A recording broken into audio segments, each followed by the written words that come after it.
नशीब नशीब काय? नशीब हे अपयशी लोकांच्या, कमकुवत लोकांच्या, झोपलेल्या लोकांच्या डिक्शनरी मधला शब्द आहे, ज्यांना आपलं अपयश कुठेतरी टांगायचंय. अपयशी आणि कमकुवत लोकांच्या आयुष्यामध्ये एक खुंटी असते. ज्यावेळेस त्यांना टांगायला काहीच मिळत नाही त्यावेळेस त्या खुंटीवरती ते त्यांचं सगळं आयुष्य टांगतात. त्याला नशीब असं नाव दिलं. पराक्रमी पुरुषांच्या डिक्शनरीमध्ये नशीब नावाचा शब्द नसतो.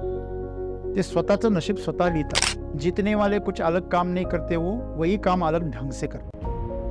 तुमच्या नशिबाचे तुम्हीच निर्माते असता, पण ज्यावेळेस ते अजागरूकपणे, बेसूद अवस्थेमध्ये, अजाणतेपणाने ज्यावेळेस ते घडतं, तेव्हा आम्ही ते दुसऱ्याला दोषी ठरवतो. दुसरी कुठलीतरी शक्ती आहे ती आमच्यावरती ती घडून आणते असं वाटतं.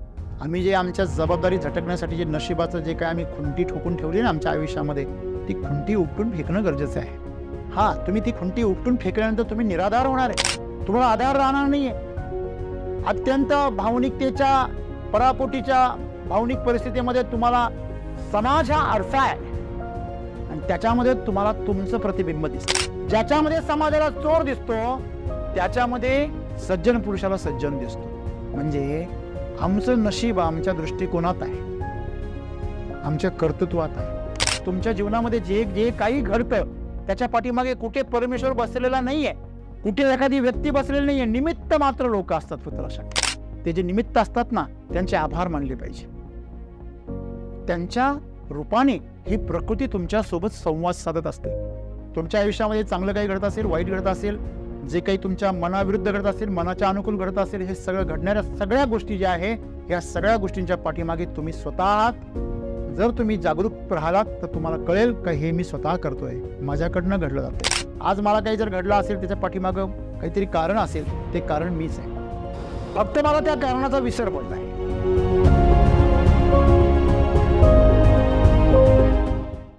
मित्र हो, एकदा कॉलेजमध्ये शिकत असताना एक राजघराण्यातील मुलगा आणि एक सामान्य कुटुंबातील मुलगा या दोघांची मैत्री झाली आणि शिकता शिकता ते दोघांच्या बौद्धिक क्षमता, शारीरिक क्षमता आजमायला लागले आणि असंच खेळता खेळता त्यांचं ठरलं की चला आपण आपलं नशीब बघूया. दोघेजण एका ज्योतिषाकडे गेले आणि दोघांनी आपले हात दाखवले. तो जो गरीब होता त्या गरीबाच्या मुलाच्या हातावरती धनरेषा नाही असं ज्यावेळेस तो ज्योतिष सांगू लागला आणि त्या श्रीमंत किंवा राजघराण्यातील मुलाच्या हातावरती स्पष्ट अशी धनरेषा होती. ज्यावेळेस त्या गरीब मुलाने आपला हात दाखवला तर त्या ज्योतिषाने सांगितलं की बाबा रे, तुझ्या नशिबामध्ये धनसंपदा नाही. म्हणजे तुम्ही कशावरून ठरवता? म्हणजे तुझ्या हातामध्ये जी धनरेषा आहे ती तुटलेली आहे, ती अस्पष्ट आहे. म्हणजे कुठे असते धनरेषा? तर म्हणजे इथं असते, ही अशी असते, दुसऱ्या बोटापासून सरळ खाली गेलेली असते. जवळच त्याच्याकडे एक सुरी होती. त्याने ती सुरी हातामध्ये घेतली आणि चरकन आपल्या हातावरती ती सुरी चालवली आणि त्याला विचारलं, आता माझ्या हातावर धनरेषा आहे, आता येईल की नाही माझ्या आयुष्यामध्ये धन? तो ज्योतिष चक्रावला, डोळे मोठे करून चकित होऊन भांबावून त्याच्याकडे बघू लागला. मित्र हो, जीतने वाले कुछ अलग काम नहीं करते, वो वही काम अलग ढंग से करते. नशीब नशीब काय? नशीब हे अपयशी लोकांच्या, कमकुवत लोकांच्या आणि झोपलेल्या लोकांच्या डिक्शनरी मधला शब्द आहे, ज्यांना आपलं अपयश कुठेतरी टांगायचंय. जसं आपण आपल्या हातामधली एखादी वस्तू ज्यावेळेस आपल्याला जड होते, आपण काय शोधतो? खुंटी शोधतो. तशी अपयशी आणि कमकुवत लोकांच्या आयुष्यामध्ये एक खुंटी असते. ज्यावेळेस त्यांना टांगायला काहीच मिळत नाही त्यावेळेस त्या खुंटीवरती ते त्यांचं सगळं आयुष्य टांगतात. त्याला नशीब असं नाव दिलं. पराक्रमी पुरुषांच्या डिक्शनरीमध्ये नशीब नावाचा शब्द नसतो. ते स्वतःचं नशीब स्वतः लिहितात. जसं त्या मुलाने आपल्या हातावरती धनरेषा ओढली. सगळ्यांना माहिती आहे झालेली जखम बरी होत असते, तरी पण आम्ही ती जखम करायला तयार नसतो. हात कापल्याने माणूस मरणार नाही हे प्रत्येकाला माहिती आहे, पण आमच्यापैकी कोणी असं डेअरिंग करणार नाही. पण त्याने ते धाडस केलं. त्याने धाडस का करू शकला? कारण तर स्वतःच्या कर्तृत्वावर त्याचा विश्वास. आज माणसं आपल्या जीवनामध्ये जे काही घडतं त्या प्रत्येक गोष्टीला तो कोणाला तरी जबाबदार धरण्याचा प्रयत्न करत असतो. मग कुटुंब असेल, शिक्षण व्यवस्था असेल, समाज असेल, परिस्थिती असेल, कुठल्या ना कुठल्या गोष्टीला तो दोष देण्याचा प्रयत्न करतो. मी असा आहे कारण मला माझ्या वाट्याला असा परिवार आला, माझ्या वाट्याला अशा प्रकारचं दारिद्र्य आलं, माझ्या वाट्याला असं खडतर बालपण आलं, माझ्या वाट्याला अशी प्रतिकूल परिस्थिती आली आणि म्हणून मी असा आहे, असं ज्यावेळेस समर्थन केलं जातं त्यावेळेस त्याला प्रत्येक घटनेचं जे कारण आहे ते दुसरीकडे सापडतं. माणूस किती गमतीदार आहे बघा. ज्यावेळेस काहीतरी चांगलं घडतं, कौतुकास्पद घडतं, त्यावेळेस ते श्रेय त्याला स्वतःला घ्यायचं असतं. आणि ज्यावेळेस तो अपयशी होतो त्यावेळेस त्या अपयशाचं खापर त्याला कुठेतरी फोडायचं असतं आणि ते खापर फोडण्यासाठी तो कोणाला तरी शोधत असतो. ती व्यक्ती असेल, परिस्थिती असेल आणि काहीच नसेल तर नशीब असेल.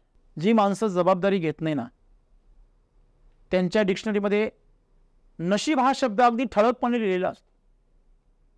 त्याचा ते वारंवार उपयोग करतात. स्वतःचं अपयश आणि जबाबदारी झाकण्यासाठी ते त्यांचा वापर करतात. आणि खरंच का नशीब असं काही असतं का? मी नेहमी उदाहरण सांगत असतो. तुम्ही कारमध्ये बसलेले आणि तुम्ही कार चालवताय, तुम्ही स्टेअरिंग हातामध्ये, ब्रेक हातामध्ये, पायामध्ये आहे तुमच्या, संपूर्ण नियंत्रण तुमच्या आवाक्यामध्ये आहे आणि तरी पण तुम्हाला डुकली आलेली आहे. तुम्हाला जर डुकली आली तर तुमची गाडी नशिबानं चालेल. योगायोगाने ती रस्त्यावर राहू शकेल, योगायोगाने ती सुरक्षित राहू शकेल, परंतु ती वास्तविकपणे ती सुरक्षित राहू शकणार नाही. आम्हाला सगळ्यांना माहिती आहे, जर ड्रायव्हर झोपला तर गाडीची काय अवस्था होणार आहे हे सांगण्याची गरज नाही. फार पूर्वी मी एक व्हिडिओ बघितला होता ज्याच्यामध्ये एका घाटामध्ये एका ट्रकचा टायर सुटला, निखळला तो, आणि पूर्ण घाटामध्ये तो टायर ज्याप्रमाणे रस्ता वळत होता त्याप्रमाणे वळत वळत तो घाटाच्या खालपर्यंत आला. याला नशीब असं म्हणतात. त्याला चालवायला कोणी नाही आहे, पण तो प्रकृतीच्या गतीने चाललेला आहे. बरोबर आहे. पण असं कधी घडतं? लाखात एकाच वेळेस घडतं. त्याला अपवाद असं म्हणतो आम्ही. मला सांगा, तुमच्याकडे पोतभर हरभरे आहेत, तुम्ही ते भिजत घातल्यानंतर काही हरभरे त्यातले कुचीर असतात जे भिजतच नाही, कमकुवत असतात, चपटे असतात, पूर्ण अशक्त असे, त्यांच्यामध्ये भिजण्यासारखं काहीच नसतं आणि म्हणून ते तरंगतात वरती सगळे. आता त्या 100 किलो हरभऱ्यांमध्ये 1 किलो हरभरे असे निघाले की ते कुचीर आहे. मग भाव त्या कुचिराचा ठरवायचा की हरभऱ्याचा ठरवायचा? सांगा मला तुम्ही. कशाचं ठरवणार? हरभऱ्याचा. कुचीर अपवाद आहे, नियम नाही आहे. हरभरे नियम आहे म्हणून भाव हरभऱ्यांचा ठरणार, कुचिराचा नाही. मग नशीब जे आहे त्या कुचिरांसारखं आहे. जे कुचीर आहेत ते नशिबानं तरंगलेले आहे. कारण त्यांना जेव्हा ते झाडावर होते तेव्हा त्यांनी पोषण केलंच नाही स्वतःच. ज्यांनी पोषण केलं ते सशक्त बनले, ते जीवनाच्या परीक्षेमध्ये पास झाले. म्हणजे जीवनाच्या परीक्षेमध्ये नापास होता ना, त्यांच्यासाठी नशीब नावाची खुंटी आहे. मग सद्गुरू आम्हाला आज काय सांगता? तुमच्या नशिबाचे तुम्हीच निर्माते असता, पण ज्यावेळेस ते अजागरूकपणे, बेसूद अवस्थेमध्ये, अजाणतेपणाने ज्यावेळेस ते घडतं तेव्हा आम्ही ते दुसऱ्याला दोषी ठरवतो. दुसरी कुठलीतरी शक्ती आहे ती आमच्यावरती ती घडून आणते असं वाटतं. बघा, आदिमानवाच्या काळामध्ये या कबिल्यांमध्ये लोक राहायचे आणि त्या काळामध्ये सूर्य चंद्र याविषयी फारशी ज्ञान नव्हतं. भर दिवसा आकाशामध्ये स्वच्छ असं आकाश आहे आणि सूर्य अचानक छोटा छोटा होत गेला आणि गायब झाला. पौर्णिमेच्या दिवशी अचानक चंद्र छोटा छोटा होत गेला आणि गायब झाला. या क्रियेला त्या काळचे जे लोक होते आदिवासी, ते याला सैतानी शक्तीचा परिणाम असं समजायचे. हे या प्रकृतीमधलं सर्वात काहीतरी एखादी अशी शक्ती आहे, क्रूर शक्ती, वाईट शक्ती, जी काय करते, या सूर्याला गिळते, ह्या चंद्राला गिळते असं ते समजायचे आणि त्यावेळेस ते बळी द्यायचे, रिच्युअल्स करायचे. आता कराल का हो तुम्ही असं काही? का नाही करतात? आता का नाही करत? कारण आदिवासी भागामध्ये मराठी शाळेमध्ये शिकवलं जातं की अमावस्येच्या दिवशी काय होतं? सूर्यग्रहण. आणि पौर्णिमेच्या दिवशी काय होतं? चंद्रग्रहण. त्याचं कारण आहे, जेव्हा चंद्र आणि सूर्य आणि पृथ्वी याच्यामध्ये जेव्हा चंद्र येतो त्यावेळेस सूर्य झाकला जातो. जेव्हा सूर्य आणि चंद्र ह्याच्यामध्ये पृथ्वी येते त्यावेळेस त्या पृथ्वीच्या सावलीने चंद्र झाकला जातो. आणि म्हणून त्याला चंद्रग्रहण आणि सूर्यग्रहण असं म्हणतात. ही एक भौगोलिक प्रक्रिया आहे. ह्याच्यामध्ये कुठल्याही सैतानी शक्तीचा काही संबंध नाहीये. हे आम्हाला कधी कळलं? आता कळतं. मग आम्ही त्याला नशीब म्हणतो का? नाही. मग पूर्वीचे लोक त्याला नशीब समजायचे, कारण त्यांना माहीत नसायचं की हे घटना कधी घडणार आहे. आता तर आपल्याला माहीत असतं ही घटना कधी घडणार आहे, कारण आपण त्याचा काय केला? भौगोलिक अभ्यास केला. मला सांगा, अभ्यास कोण करतात? जे जागे ते करता का झोपलेले ते करता? अभ्यास कोण करता? जे जागे ते अभ्यास करता, जे झोपलेले ते. आता ही झोप शारीरिक झाली. शारीरिकरित्या जे झोपले, झोपा काढतात ते अभ्यास नाही करू शकत. पण जे झोपेचा त्याग करून अभ्यास करतात ते मोठमोठ्या परीक्षा पास होतात. हे झालं शैक्षणिक बाबतीमध्ये. पण आता पण काही जण झोपलेले आहेत. कशा अर्थाने? बुद्धीच्या अर्थाने. जेव्हा आम्ही अंधश्रद्धा पाळतो, मांजर आडवी गेली, हे तुझं काम नाही होणार आज, ही झोप आहे. तुला काही ब्रह्मदेवाने येऊन साक्षात्कार करून दिला का? तुला समजलं कसं काय की मांजर आडवी गेली म्हणजे काम नाही होणार आहे? ही एक काय आहे? मान्यता आहे. आणि ती मान्यता आम्ही स्वीकारली, आंधळेपणाने स्वीकारली. ही बुद्धीची झोप आहे. आम्ही अशा प्रकारे आमची बुद्धी बऱ्याच ठिकाणी झोपलेली असते. दुसऱ्यावर आम्ही विश्वास ठेवतो, त्या गोष्टी मान्यता करतो आणि त्याप्रमाणे पुढे चालतो. बघा, आम्हाला जर एखाद्या ठिकाणी कमी कष्टामध्ये जर एखादी गोष्ट मिळत असेल तर आमच्या बुद्धीला आम्ही चालना देत नाही, उलट तिला झोपवतो. बरं, बरेच लोक म्हणता आम्हाला फसवलं स्कीममध्ये. हां, तुम्ही नेहमी ऐकता ना की सोन्याचे दागिने बदलून देतो म्हणून 50 लाखाला लुटले, 10 लाखाला लुटले. ऐकले असेल तुम्ही. जुने दागिने घेऊन नवे दागिने देतो, निम्म्या किमतीमध्ये सोनं देतो असं म्हणणारे लोक लाखाचे 5 लाख करून देतो. अशा स्कीमा चालवणारे लोक स्कीमा का चालवतात? कारण जे नाकर्ते लोक असतात, त्यांना पुरुषार्थ करायचा नसतो, ज्यांना जबाबदारी घ्यायची नसते, ज्यांना कष्ट करायचे नसतात, त्यांना विनासायास श्रीमंत व्हायचं आहे. आणि म्हणून ते नशीब नावाचं जे काही नाणं आहे ते खणकावून बघतात. ज्याला माहिती आहे की कष्टाशिवाय फळ नाही, तो नशीब आजमावण्याच्या भानगडीत पडत नाही. अनेक ठिकाणी आपण बघतो आज लोक लुटले जातात. का बरं लुटले जातात? लोभामुळे, मोहामुळे. आमच्या आतमध्ये लोभ आहे म्हणून आम्हाला कोणीतरी फसवतो. आणि ही जी नशिबाला मानणारी लोक आहे ना, हीच त्या जाळ्यामध्ये अडकतात. जी स्वतःच्या बाहुबळावर, बुद्धिमत्तेच्या कौशल्यावर जी विश्वास ठेवतात, ही माणसं कशीही नशिबाच्या मागे धावत नाही. नशीब नावाचं मृग जे आहे हे अशाच हरणांच्या वाट्याला येतं ज्यांना कष्ट करायचे नाही आहे, ज्यांना जबाबदारी घ्यायची नाही आहे. कष्ट म्हणजे अतोनात कष्ट, जगण्यासाठी तर सगळेच करतात. हे दिल मांगे मोर, तो जबाबदारी बी लिटिल बिट मोर का फक्त दिल मांगे मोर? मग आमच्या ज्या आकांक्षा आहे, आमच्या ज्या कामना आहे त्या मोठमोठ्या आहे, पण त्यासाठी हवी असणारी पात्रता, हवी असणारी जबाबदारी ही घेण्याची आमची तयारी नाही आहे. जे काय झालं पाहिजे ते लकबाय झालं पाहिजे. मग हे लकबाय झालं म्हणणारी लोक जी आहेत ना, या लोकांनी अशा प्रकारची व्यवस्था निर्माण केली ज्याच्यामुळे लूट केली जाते, ज्याच्यामुळे शोषण केलं जातं, ज्याच्यामुळे फसवणूक केली जाते.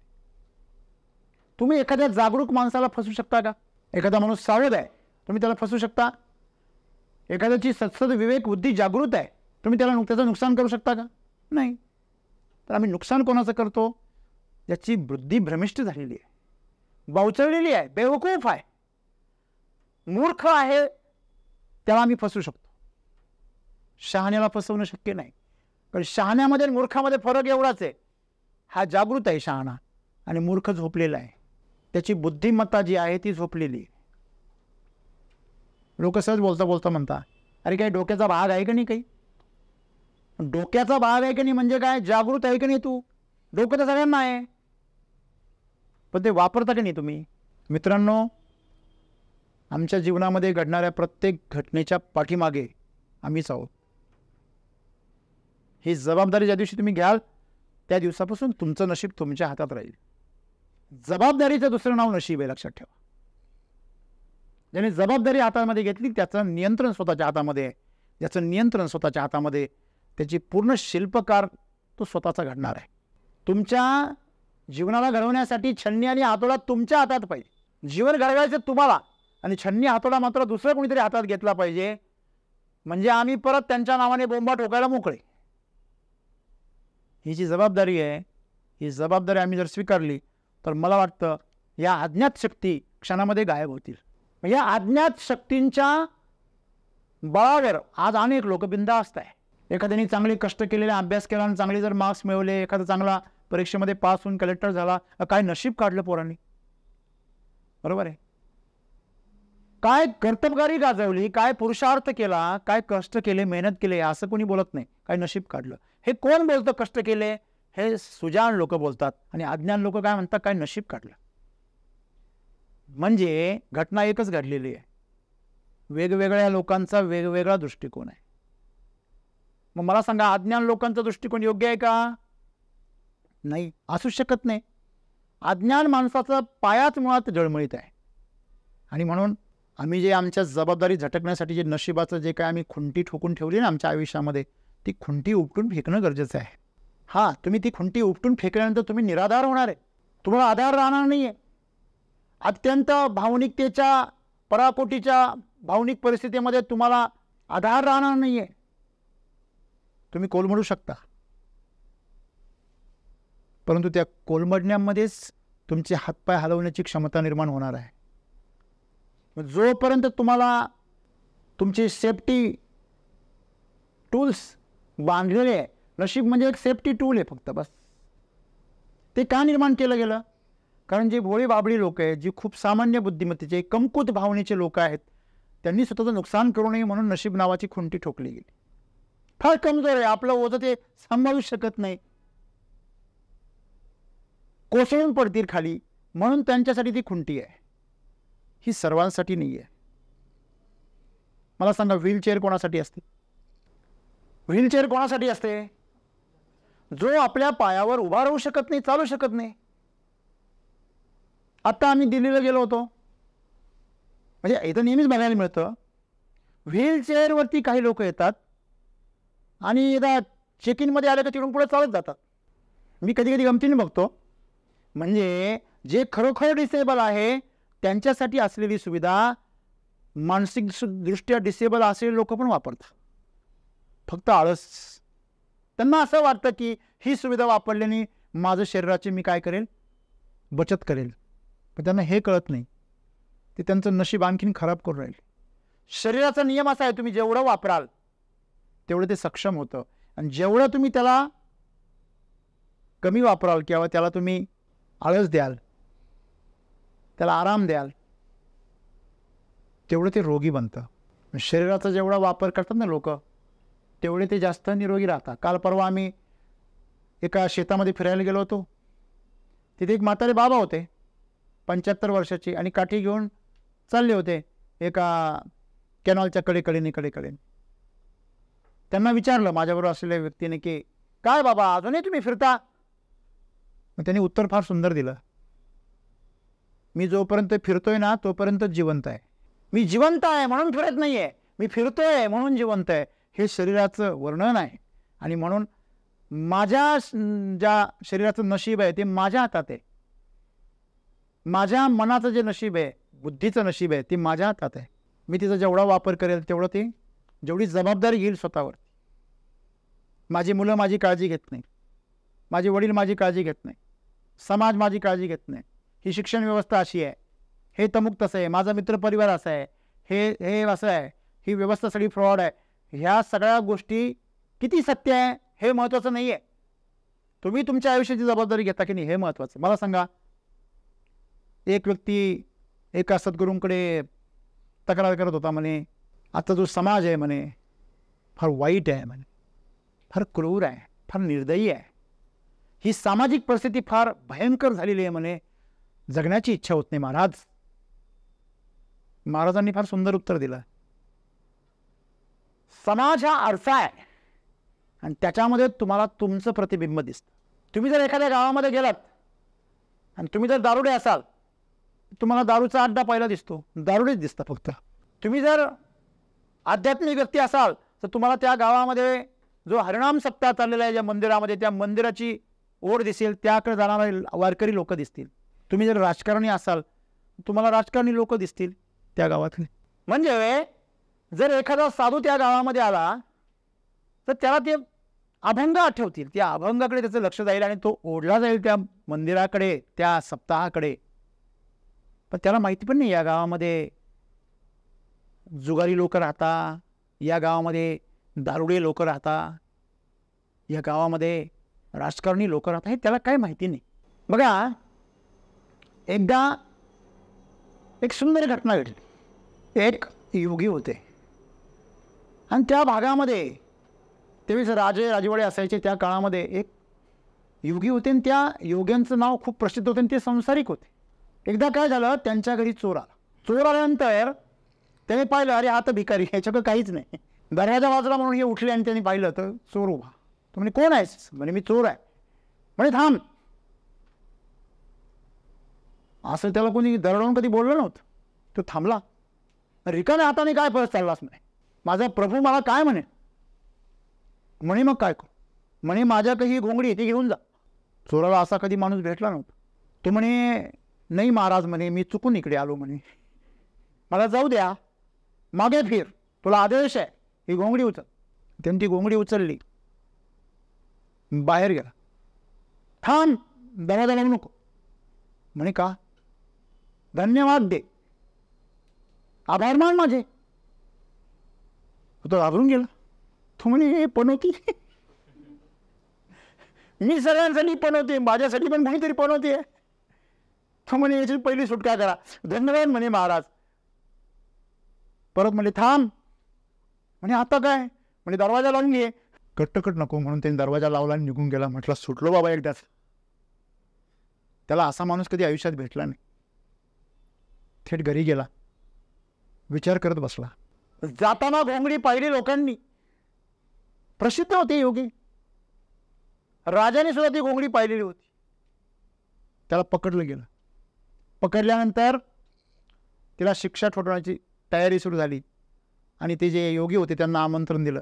त्यांना आमंत्रण दिलं म्हणे की तुमची घोंगडी यांनी चोरलेली आहे, हे खरं आहे का? तुम्ही, नाही महाराज, तुम्ही असं का म्हणता? तो सज्जन माणूस आहे. म्हणे, का बरं? म्हणजे माझ्याकडे आला तर मी त्याला बळच घोंगडी दिली, देत नव्हता, त्याला दम दिला. म्हणे, मी, तू माझ्या हातून रिकामा कसा जाऊ शकतोस? तुझा धंदा आहे, तुझं पोट आहे त्याच्यावरती. असं म्हणतात. महाराजांनी त्याला माफ केलं. आणि मित्रांनो, तो जो चोर होता ना, तो त्यांचा शिष्य बनला. तो म्हणे, माझ्या आयुष्यामध्ये एवढा अधिकाराने बोलणारा माणूस मी कधी पाहिला नाही. त्याचा शब्द टाळणं माझ्यामध्ये तेवढी हिंमत नाही. सांगण्याचं तात्पर्य काय? ज्याच्यामध्ये समाजाला चोर दिसतो त्याच्यामध्ये सज्जन पुरुषाला सज्जन दिसतो. म्हणजे आमचं नशीब आमच्या दृष्टिकोनात आहे, आमच्या कर्तृत्वात आहे. आणि म्हणून आम्ही एक लक्षात ठेवलं पाहिजे की कुठलीही बाजूची शक्ती किंवा बाहेरची शक्ती असं काही करत नाही. काय केलं? देवाने केलं. देव काही करत नाही. देवाने तुम्हाला निर्माण केलं, आम्हाला निर्माण केलं, प्रकृती निर्माण केली, बस त्याचं काम संपलं. मला सांगा, एखादी कंपनी मोटरसायकल तयार करते, चालवायचं काम कोणाचं आहे? कोणाचं आहे? ज्याने विकत घेतली त्याचं आहे ना. त्यांनी जबाबदारी घ्यायला पाहिजे की नाही? का ॲक्सिडेंट झाल्यावर कंपनी जबाबदार आहे? जास्त ॲव्हरेज दिल्यावर याचं श्रेय नाही, हा चांगली चालवतो, आणि कमी ॲव्हरेज दिल्यावर कंपनी जबाबदार आहे. म्हणजे एकाच्या नशिबामध्ये चांगली मोटरसायकल येते आणि एकाच्या नशिबामध्ये वांगली मोटरसायकल येते. आता इथं नशीब महत्त्वाचं आहे का व्यवस्थापन महत्त्वाचं आहे? तुम्ही वापरता कशी? तसं हे जीवन तुम्हाला मिळालं ईश्वराकडनं. सिस्टम सेम आहे सगळ्यांना, सगळ्यांना सिस्टम सेम आहे. तुम्ही कधी ऑब्झर्वेशन केला का? आवाज कुठून येतो? तोंडातून येतो. एखादा संगीत मध्ये सुंदर असं गाणं गाणारा जर एखादा गायक असेल, त्याचा आवाज कुठून येतो? कंठातून येतो, नाकातून येतो. मग असं काय ठरलेला आकार आहे का बुवा असेच ओठ असतील आणि असंच नाक असेल तर सुंदर आवाज येतो? असं काही गणित आहे का कुठे? नाही, असं गोल गोल जर नाक असेल तर मग गोल आवाज येतो आणि उभं नाक असेल तर उभा आवाज येतो, असं काही आहे का? नाही. म्हणजे भौतिक जी परिस्थिती आहे किंवा ती जी काही हे सगळं आहे याचा नशिबाशी आणि त्या कलेशी काही संबंध नाही आहे. तुम्ही त्याच्यामध्ये किती ओतता स्वतःला, किती डुंबता त्याच्यामध्ये, हे महत्त्वाचं आहे. आणि म्हणून इथून पुढे लक्षात ठेवा, तुमच्या जीवनामध्ये जे जे काही घडतं त्याच्या पाठीमागे कुठे परमेश्वर बसलेला नाही आहे, कुठे एखादी व्यक्ती बसलेली नाही आहे, निमित्त मात्र लोक असतात. फक्त लक्षात ठेवा, ते जे निमित्त असतात ना त्यांचे आभार मानले पाहिजे.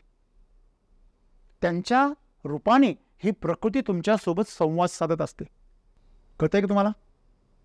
म्हणजे जुनी माणसं आजही म्हणतात, जर तुम्ही कुठे गावाला निघाले आणि लहान मुलाने किंवा एखाद्या माणसाने खटकलं तर ते प्रवास थोडा थांबवावा असं म्हणता. कारण ही प्रकृती तुम्हाला कोणाच्या ना कोणाच्या माध्यमातून काहीतरी संदेश देत असते. बस एवढंच ती करते, परंतु तुमच्या जीवनाचं संचालन मात्र कुठलीही प्रकृती करत नाही.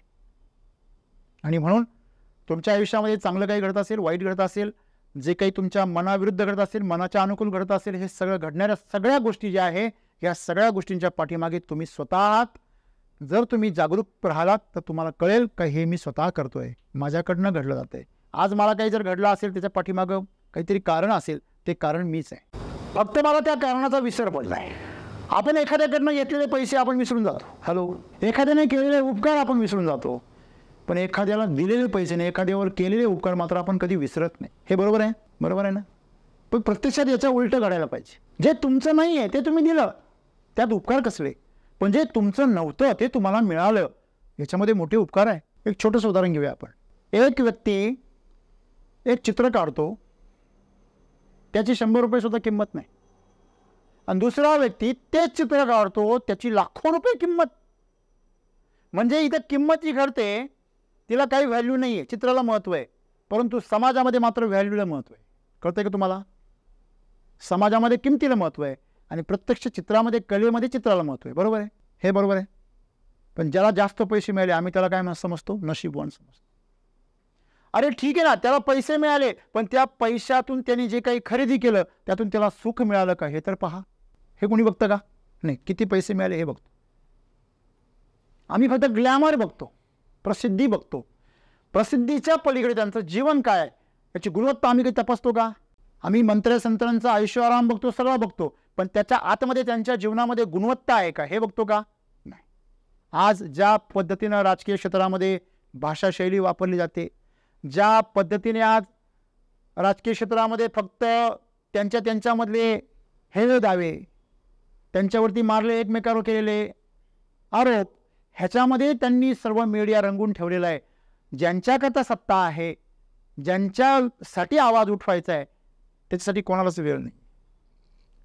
याला नशीब म्हणायचं का? मग हे मतदारांची बेजबाबदारी. ज्यावेळेस मतदार जागरूक नसतात तेव्हा अशाच प्रकारची सरकार येणार. मतदार सुद्धा अहंकार दाखवतात, याला पाडायचं आणि त्याला उठवायचं. तुझ्या 1 दिवसाचा अहंकार तुझ्या 5 वर्षाला नडल, तुझ्या पुढच्या पिढ्यांना नडल, याची जाणीव कोणालाच नाही. असे राजकारणी जे फक्त एकमेकावर आरोप करताय, भाऊबंदकी करताय, अशा राजकारण्यांकडनं समाजसेवा होण्याची तिळमात्र अपेक्षाच ठेवू नये. आणि माणसं पण आपल्या कल्याणासाठी तिथे बसलेले, आपले विकासाचे निर्णय घेण्यासाठी ते तिथं बसलेले आहेत हे विसरून गेले. ते पण एन्जॉय करतात त्यांचे भांडणं. भारी बोलला बरं का, भारी बोलला, चांगलं उत्तर दिलं बरं का. अरे ते मनोरंजनाचे साधनं नाही आहे, हे तुमचं भविष्य घडवण्याचा अधिकार त्यांच्या हातामध्ये आहे, लेखणीमध्ये, निर्णयामध्ये आहे. आणि त्यांची बुद्धिमत्ता जर अशी भ्रष्ट झाली असेल तर तुमचं नशीब तर वाऱ्यावरच आहे ना. बरोबर आहे? मग हे नशिबाची वेळ का आली आमच्यावरती? कारण आम्ही मतदान करतेवेळी आम्ही काय झालो होतो? भावनिक झालो होतो. आमच्या मनामध्ये द्वेष निर्माण झाला होता, आमच्या मनामध्ये काम, क्रोध, मद, मत्सर या सगळ्या भावनांनी जागा निर्माण केली होती. बदल्याची भावना होती. कुठेतरी समाजासाठी, कुठेतरी जातीसाठी, कुठेतरी मागण्यांसाठी आम्ही वाहत गेलो, भरकटत गेलो. सेम असंच आहे. मग ते देशाचं भविष्य असो, नशीब असो, किंवा व्यक्तीचं नशीब असो, सर्व काही हे जागरूकतेवर अवलंबून आहे. तुम्ही जागरूक नसाल तर नशिबावरच सगळं चालेल. सध्या तरी महाराष्ट्राचं राजकारण नशिबावरच आहे, असं नाही वाटत का तुम्हाला? म्हणजे याच्यामध्ये एक बेजबाबदार नागरिकांची या ठिकाणी काय प्रचिती आम्हाला येते. मित्रांनो, लोकशाहीमध्ये दोनच पक्ष असायला हवेत, एक सत्ताधारी आणि एक विरोधी. इथं पक्ष नाही, इथं पक्षी आहे. आता फक्त नागरिकांनी काय करायचं, उडत्या पक्ष्यांचे फक्त पंख मोजायचे, तेवढंच काम तुमच्याकडे आहे. सावधान झालं पाहिजे आणि आपलं नशीब आपल्या हातात घेतलं पाहिजे. तसं प्रत्येकाने व्यक्तिशः सुद्धा आपलं जीवन आपल्या ताब्यात जर घ्यायचं असेल आणि त्या जीवनावर जर आपण स्वार व्हायचा असेल तर नशिबाच्या खुंटीला उपटून फेकून दिलं पाहिजे. आणि या ज्या अज्ञात शक्ती आहे त्या नशिबाच्या खुंटीच्या आतच लपलेल्या आहे. तुम्ही ती खुंटी काढून फेकून द्या, सगळी जबाबदारी स्वतःवर घ्या. निमित्त कोणी पण असू द्या. केळीच्या सालट्यावरून घसरले म्हणून सालट्याला शिव्या देऊ नका. लहानपणी आम्हाला शिकवलं, भिंतीला टक्कर लागून लहान बाळ खाली पडलं का आई भिंतीला फटके मारायची. यांनी मारलं तुला, यांनी मारलं. तेव्हापासून घाणेरडी सवय लागली आपल्याला. काही घडलं का जबाबदारी दुसऱ्यावर. शाळेतून पोरगा मार खाऊन आला तरी हां त्या आमक्याचं पोरगा असंच आहे, बरोबर आहे, तुझं चूक नाही बाळा, तुझं बरोबर आहे. मग बाळाचा केव्हा बाळ्या होतो कळत पण नाही. म्हणून नशीब, या अज्ञात शक्ती किंवा ज्यांना आम्ही जबाबदार होतो, या सगळ्या गोष्टी माणसाचं जीवन बेजबाबदार बनवतात आणि त्याला अपयशाच्या आणि दारिद्र्याच्या दरीमध्ये ढकलून देतात. आणि म्हणून सद्गुरू आम्हाला सावधान करतायत, तुमचं नशीब हे तुम्ही घडवता, फक्त ते जागरूक असाल तर. म्हणून तुम्ही स्वतःच्या जीवनाचे शिल्पकार जर व्हायचं असेल तर तुम्हाला छन्नी आणि हातोडा स्वतःच्या हातात घ्यावा लागेल. स्वतःला वेदना द्याव्या लागतील, स्वतःला जखमा कराव्या लागतील. नको असलेला भाग तुम्हाला काढून फेकून द्यावा लागेल. त्रास होईल. तो त्रास तुम्ही जर स्वीकारलास तर भविष्य आणि तुमचं नशीब तुम्ही स्वतः घडवाल. धन्यवाद.